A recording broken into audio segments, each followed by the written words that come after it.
Assalamualaikum warahmatullahi wabarakatuh. Salam sejahtera untuk kita semua.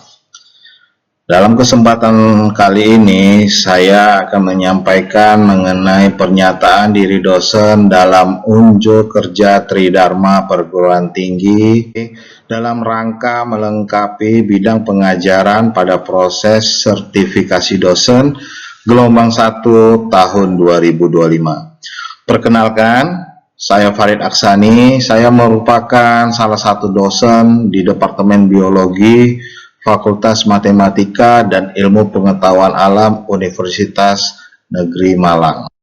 Di dalam video ini terdapat dua sesi. Sesi pertama berisi mengenai penjelasan tentang rencana pembelajaran semester atau RPS, dan sesi kedua yaitu sesi micro teaching.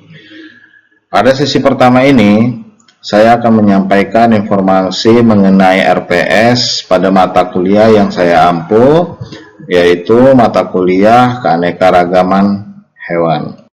Adapun 7 poin yang akan saya paparkan pada sesi ini antara lain, yang pertama adalah identitas dan deskripsi mata kuliah keanekaragaman hewan. Poin kedua yaitu standar capaian pembelajaran lulusan. Yang poin ketiga, capaian pembelajaran mata kuliah. Poin keempat, subcapaian pembelajaran mata kuliah. Poin kelima, model, metode, dan sistem pembelajaran.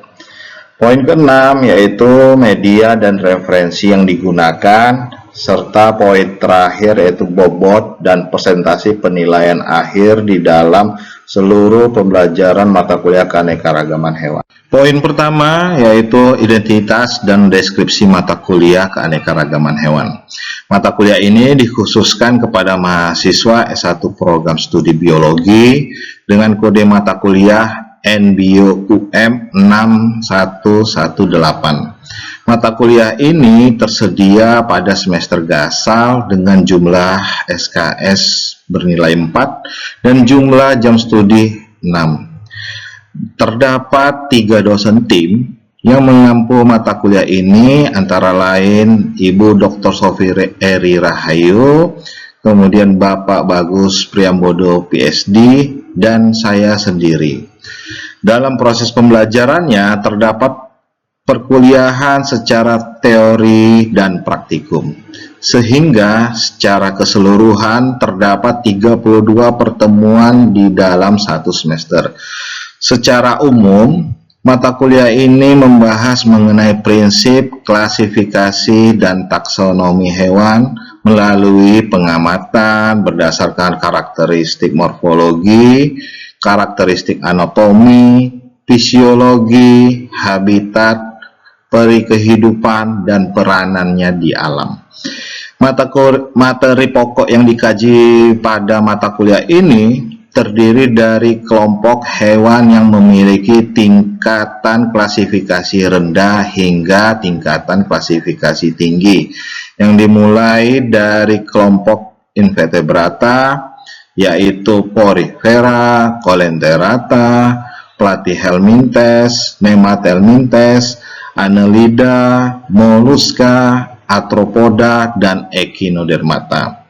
Lalu dilanjutkan dengan kelompok vertebrata, dari mulai Chordata rendah, Chordata tinggi, kelompok Pisces, kelompok amfibi, reptilia, aves, dan mamalia. Selanjutnya, poin ketiga yaitu standar capaian pembelajaran lulusan, yang dimana mahasiswa biologi mampu menguasai konsep teoritis biologi dasar secara terintegrasi dengan menggunakan pemikiran logis, kritis, sistematis, dan inovatif melalui pendekatan iptek untuk menganalisis berbagai permasalahan di bidang biologi, sehingga dapat mengagumi dan berusaha menjaga ciptaannya.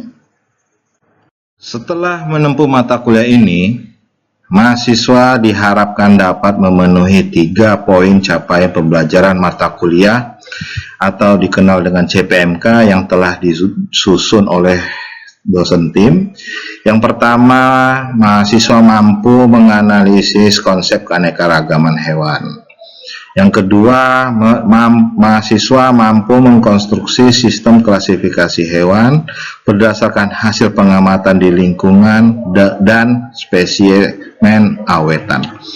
Untuk poin yang ketiga, mahasiswa diharapkan mampu menemukan, menganalisis, dan mengkomunikasikan permasalahan di dalam bidang keanekaragaman hewan dan merancang penyelidikan melalui pendekatan ilmiah untuk menemukan data dan informasi tentang kondisi keberadaan hewan untuk upaya eksplorasi dan upaya konservasi. Berdasarkan 3 CPMK yang telah saya sampaikan sebelumnya, kemudian tim kami menurunkan menjadi beberapa sub CPMK.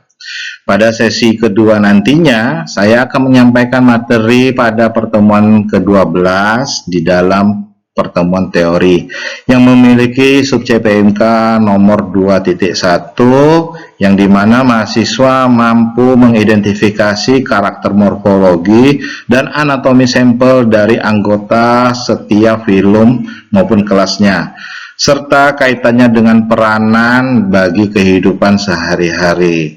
Dan sub CPMK nomor 3.1, mahasiswa mampu menemukan permasalahan mengenai keberadaan hewan untuk upaya eksplorasi dan konservasi berdasarkan studi kasus di lingkungan serta dapat mendiskusikan dengan kelompok masing-masing. Adapun model, metode, dan sistem pembelajaran yang digunakan, model pembelajaran yang digunakan dalam mata kuliah ini menggunakan project based learning yang dipadukan dengan metode pembelajaran ceramah, diskusi, dan praktek.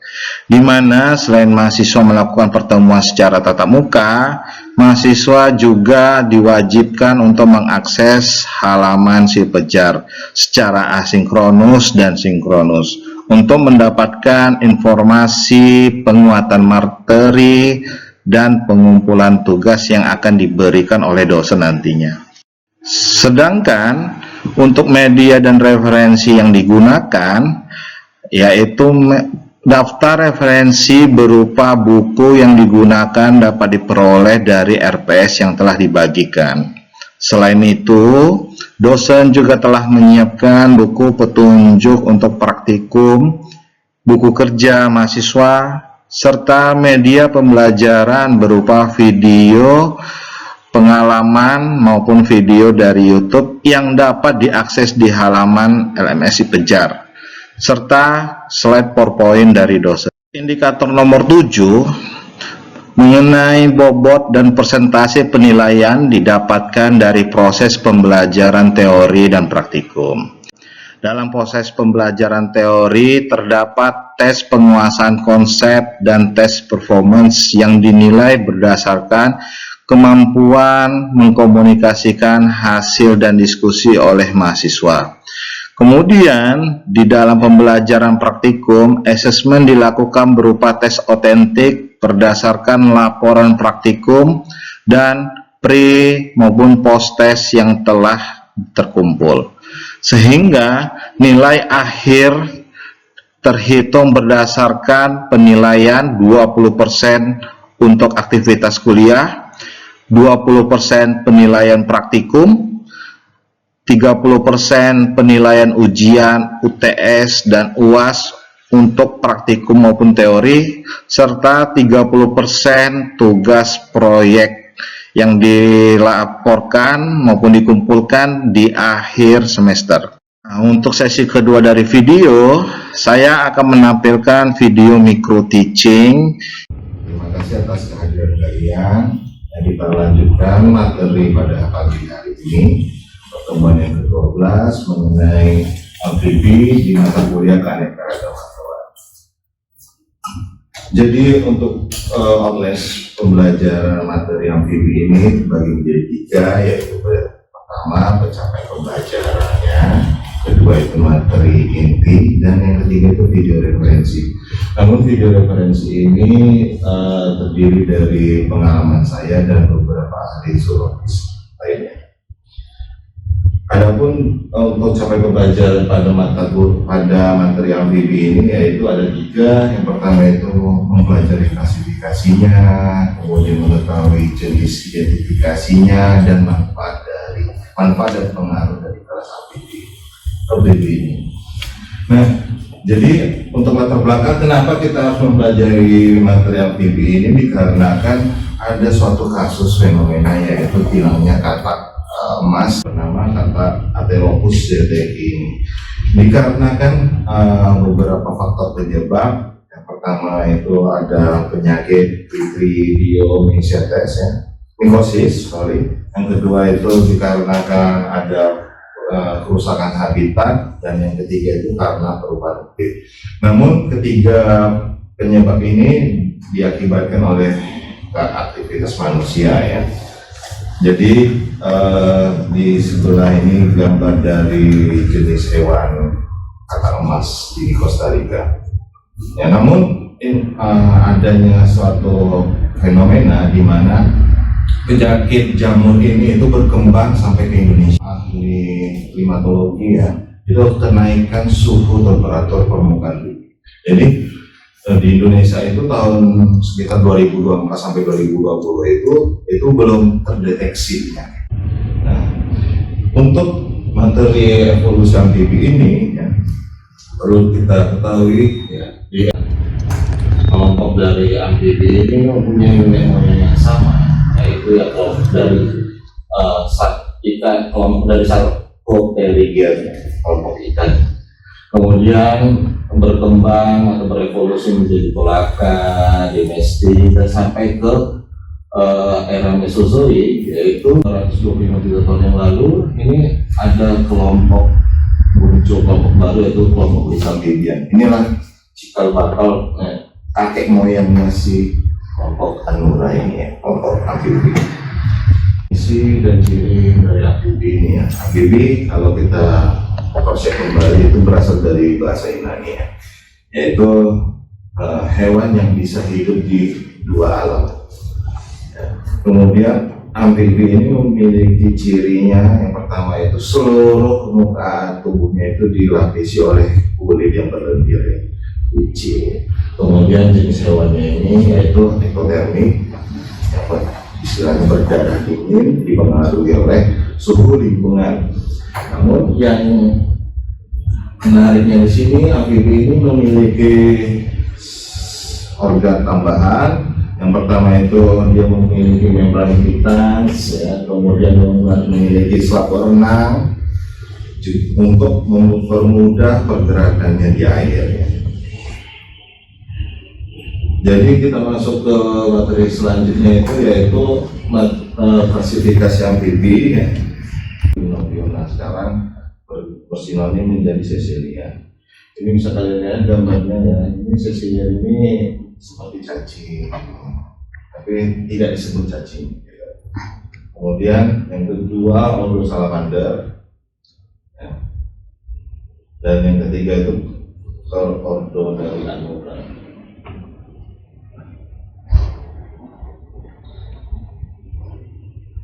Oke, kita masuk ke materi sesilian ya. Nah, sesilian ini bisa kalian lihat dari ketiga gambar. Oke, jadi sesilian ini memiliki ciri ya, yaitu pertama dia memiliki morfologi tubuh yang panjang, silindris, dan tidak memiliki pati. Kedua, tubuhnya itu licin dan memiliki cincin atau disebut dengan antum.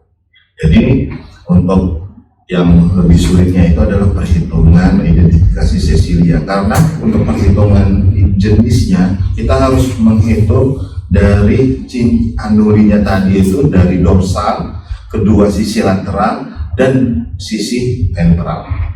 Jadi harus keempat untuk mengidentifikasi. Kita lanjutkan. Nah, sesilia ini uniknya juga dia untuk jenis Ichthyopis dia bertelur. Tapi untuk jenis dari Tipulnetes ya itu melahirkan. Jadi ada dua. Dari spesies itu memiliki 6 families tersebar di seluruh dunia. Namun hanya di Indonesia dan di Asia Tenggara itu hanya 1 famili saja dari jenis Ichthyophidae. Nah, ini gambar atau sketsa dari Jawa, itu Ichthyopis javanicus. Nah, di dalam gambar ini ternyata Cecilia itu yang di individu jantannya itu juga menjaga telurnya. Untuk menjaga telurnya itu kelompok ini berada di bawah permukaan tanah, namun dekat dengan tepi perairan. Paham ya? Jadi harus habitatnya dua. Nah, Cecilia ini memiliki deretan gigi ya, di maksila dan di mandibula. Namun di maksilanya itu ada 2 deretan gigi, disebut dengan, kalau Cecilia itu disebut dengan geligi, bukan gigi ya, geligi. Oke. Nah, kemudian kita masuk ke salamander. Ini ada siklus hidupnya. Ada, saya contohkan 2 saja, namun banyak sekali ya siklus hidup salamander ya.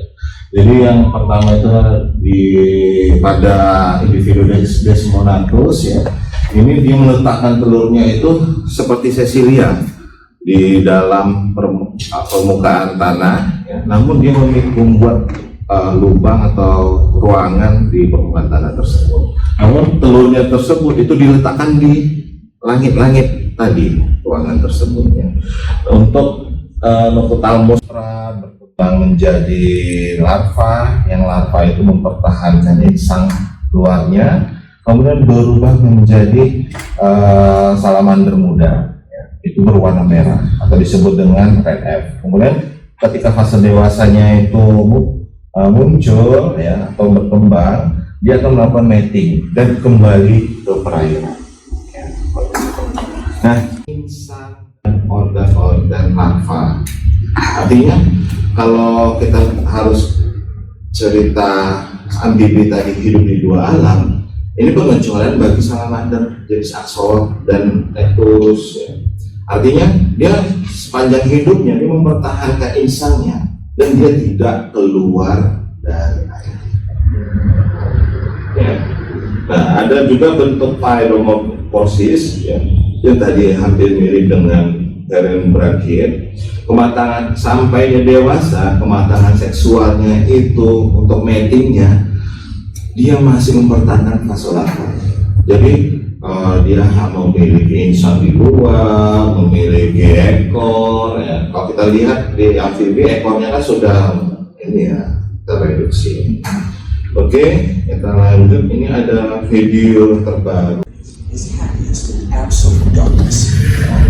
Ini video ini diambil tahun 2019 ya, di negara Bosnia Herzegovina ya. Nah, kelompoknya si Oak ini itu baru diketahui hidup di dalam gua. Nah, di dalam gua tersebut tuh ada perairan dangkal yang jernih, baru dia bisa hidup. Jadi di caves-nya atau di goa ini memang cahaya matahari itu memang sangat, intensitasnya itu sangat sedikit ya. Itu kita kenal dengan O.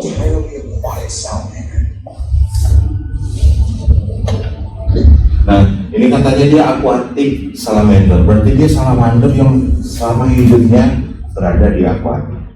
Itu tadi seperti si axolotl dan dia human face, kulitnya itu seperti kulit manusia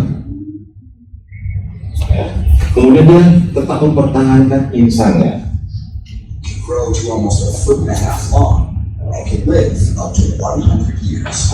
Dia hidup sampai 100 tahun, lebih panjang umurnya daripada umur manusia ya. Always feed on shrimp and other tiny aquatic animals, which they find using a sensitive light in their ears. Ya, Oak ini memiliki penglihatan yang sangat buruk. Tuh. Nah, karena penglihatan sangat buruk, dia memiliki indera penciuman yang sangat tajam. Ya. Nah, juga si Om ini ada satu mekanismenya, dia memakan itu selama 100 tahun tadi itu hanya 8 kali saja. Dia makan untuk kelangsungan hidupnya hanya 8 kali saja. Berbeda dengan metabolisme yang dilakukan oleh makhluk hidup ya. Nah, karena tadi dia memiliki keunikan tadi, ya, semakin sedikit makan, maka semakin panjang pula umurnya. Nah, itu sih Om tadi ya. Ini memang beberapa mekanisme kelompok ini ya, Anura ya. Dari gambar morfologinya, ya, nah, kita bisa lihat atau bisa dijelaskan lebih lanjut pada praktikum amfibi ya, pada hari Kamis. Nah, itu ada mata, mulut, nasalnya ya, kemudian kloakanya sama seperti siklus hidupnya itu common ya, yang dipelajari waktu SMA. Namun untuk soal tugas nanti yang akan kalian kerjakan, yaitu bagaimana siklus hidupnya Anura ini itu harus berdasarkan perkembangan step by stepnya Anura. Jadi telur tadi itu membelah, ya, kemudian pembelahannya itu berubah menjadi sebuah embrio. Nah, embrio yang pertama, morfologi yang pertama muncul itu adalah kelompok itu ya, morfologinya dari si ekor telbatnya. Kemudian insang, ya, kemudian spiracle-nya, ya, atau kaki depannya, ya, kemudian kaki belakangnya. Dan setelah dia sampai ke tahap kaki depan, kaki belakang muncul, ya, ekornya itu akan tereduksi. Lukis halus margawi Cooper ya, yang biasa saya ambil dari Jawa Barat, Gunung Salak terutama ya, kata ini embrionya tumbuh itu harus ada air gitu ya, harus ada air. Dan dimana pada gambar ini proses keberhasilan dari embrionya ini bergantung dengan adanya air di bawah pohon tersebut. Jadi kalau di bawah pohonnya itu airnya kering, maka keberhasilannya itu menjadi sangat tipis. Bahkan ada, saya lihat beberapa parenting style ya, dari beberapa anak. Jadi bukan hanya manusia yang mempunyai tipikal menjaga anak, namun katak juga mempunyai beberapa jenis tipikal. Yang pertama itu dari kelompok ya, yang A tadi itu adalah dari kelompoknya katak American Selatan ya. Yang menjaga itu adalah kelompok individu betinanya. Dia mempunyai ruang di bagian dorsal, satu ruangan itu anaknya itu semuanya masuk satu ruangan. Ya. Di B yang menjaga itu adalah katak Suriname, individu betinanya yang menjaga. Nah, di bagian dorsalnya dia memiliki sekat-sekat ruangan kecil untuk satu individu. Tadi satu ruangan masuk banyak ya. Ini satu individu satu ruangan. Nah, jadi dia bisa lengket seperti itu. Namun yang di bagian D ini adalah kelompok dari Noderma ya, atau dikenal dengan katak Darwin. Ya. Dia menjaga anaknya itu di kantung suaranya. Oke ya. Di sini jelas ya semua ya. Nah, bagaimana untuk klasifikasi Montana? Nah, ini kalau dalam arti bahasa Indonesianya ya, kata bertanduk yang hidup di gunung. Panjang ya. Megopris itu kata bertanduk, Montananya itu artinya hidup di gunung. Tuh ya. Oke, kemudian selanjutnya ini tahu ya, kodok yang biasa di pekarangan rumah ya. Nah, ini kata yang biasa kita jumpai juga di sawah ya. Nah, dari setiap jenis kata kodok itu memiliki frekuensi dan amplitudo yang berbeda. Kalau pada fisika itu ya panjang gelombangnya ya. Ini kata pohon yang lengket.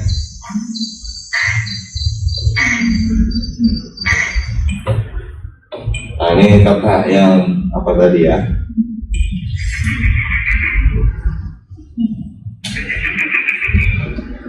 Jadi nanti diskusinya ya kita bagi dua kelompok ya. Kelompok satu itu mungkin bisa membedakan perbedaan sesilia. Kelompok dua itu menjelaskan amfibi itu kan memiliki keanekaragaman keistimewaan tersendiri, yaitu kalau badannya atau anggota tubuhnya putus, dia bisa beregenerasi. Kalau kita implementasikan ke manusia, apakah bisa? Bagaimana kemungkinan di masa depan? Nah, mungkin seperti itu ya. Saya kasih waktu 5 menit ya. Ada posisi yang bisa beregenerasi. Bisa nggak soal di mana sih? Nggak bisa ya.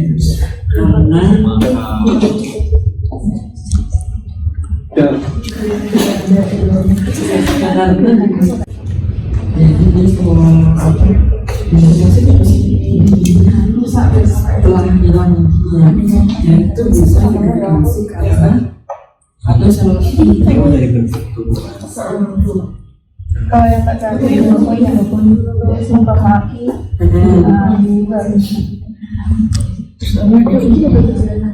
di manusia itu nggak ada. Jadi di manusia itu kalau misalkan kita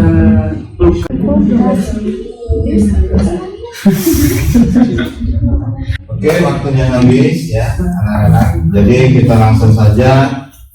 Yang mau jam nomor 1 siapa? Monggo, silakan. Oke, dengan Mbak Wilda dari kelompok 1. Silakan. Jadi perbedaan sesilia itu tubuhnya seperti cacing dan tidak berkaki, hidupnya juga di tanah dan matanya kecil. Nah kalau anuran, kata atau kodok itu tubuhnya pendek, memiliki kaki di belakang panjang dan pandai melompat, matanya juga besar.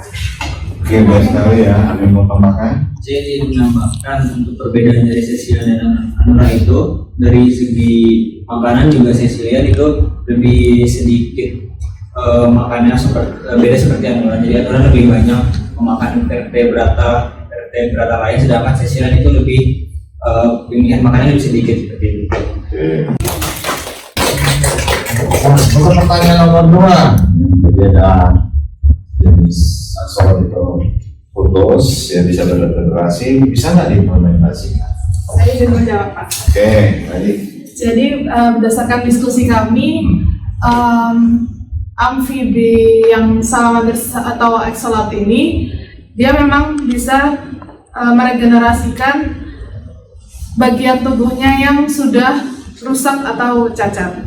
Namun setelah kita berdiskusi, sepertinya dari manusia masih belum mampu untuk meniru kemampuan itu di masa depan, karena regenerasi ini itu melibatkan sel punca yaitu blasterma yang dari axolot ini dia memiliki sepanjang hidupnya, sehingga dia juga memiliki sifat yang awet muda tadi seperti Bapak sampaikan.